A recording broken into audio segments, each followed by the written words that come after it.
Hello guys, I'm Arif John, your English mentor and you're watching my YouTube channel Exclusive English. Guys, आज जो हम video बनाएंगे वो बनाएंगे प्रेजेंट परफेक्ट कंटीन्यूअस टेंस के बारे में। प्रेजेंट परफेक्ट कंटीन्यूअस टेंस की पहचान क्या है? प्रेजेंट परफेक्ट कंटीन्यूअस टेंस की पहचान यह है कि अगर किसी के फिक्रे, अगर उर्दू के फिक्रे के आखिर में रहा है, रही है और रहे हैं आता है, तो ये फिक्रा प्रेजेंट परफेक्ट कंटीन्यूअस टेंस का होगा। प्रेजेंट कंटीन्यूअस टेंस और प्रेजेंट परफेक्ट कंटीन्यूअस टेंस के फिक्रे के आखिर में एक ही चीज आती है, रहा है, रहे हैं और रही है। अब फर्क कहाँ पे है? फर्क यहाँ पे है जब हम टाइम का जिक्र देखते हैं।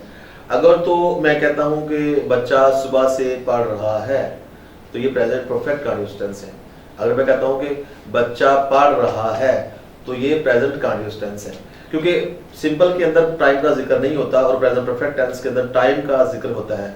जब टाइम का जिक्र होता है तो फिर हम देखते हैं कि उसके अंदर हम हेल्पिंग को चेंज करते हैं, हम हैज बीन और हैव बीन यूज करते हैं।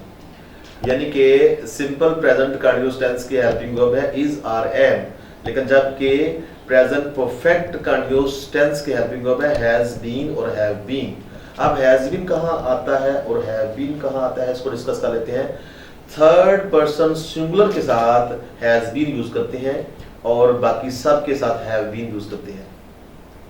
अब तीसरी बात यह है कि फॉर्म कौन सी यूज करनी है? फॉर्म यूज करनी है जेरेंट फॉर्म यूज करनी है। कंटीन्यूअस का कोई भी टेंस है इसके अंदर जेरेंट फॉर्म यूज करते हैं, जैसे प्रेजेंट कंटीन्यूअस टेंस के अंदर भी जेरेंट फॉर्म यूज करते हैं और प्रेजेंट परफेक्ट कंटीन्यूअस टेंस के अंदर भी जेरेंट फॉर्म यूज करते हैं।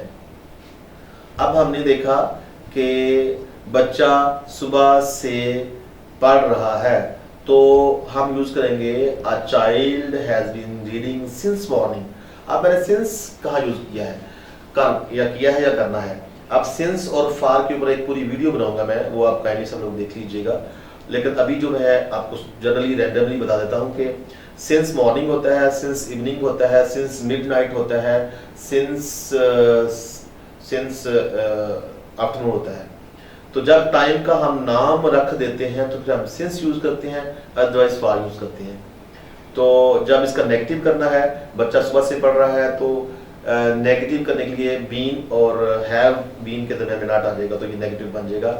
और अगर सवालिया करना है तो फिर हमने देखना है कि हैव बाहर आ जाएगा। फॉर एग्जांपल मैं इसको आपको मिसाल के तौर पे समझा देता हूँ कि अगर बच्चा पढ़ रहा है तो सिंपल टेंस क्या है कि a child has been reading since morning, सुबह से पढ़ रहा है। तो अगर बच्चा स्कूल सुबह से नहीं पढ़ रहा है तो a child has not been reading since morning. तो क्या बच्चा सुबह से पढ़ रहा है? तो इसकी इंग्लिश होगी has a child been reading since morning. तो इस तरह से ये सवालिया और नेगेटिव भी हमने इसको देख लिया कि ऐसे करना है। तो आखिर में सवालिया फिक्रे के बाद हम सवालिया निशान डालेंगे, जिसे कहते हैं साइन ऑफ इंटरोगेशन।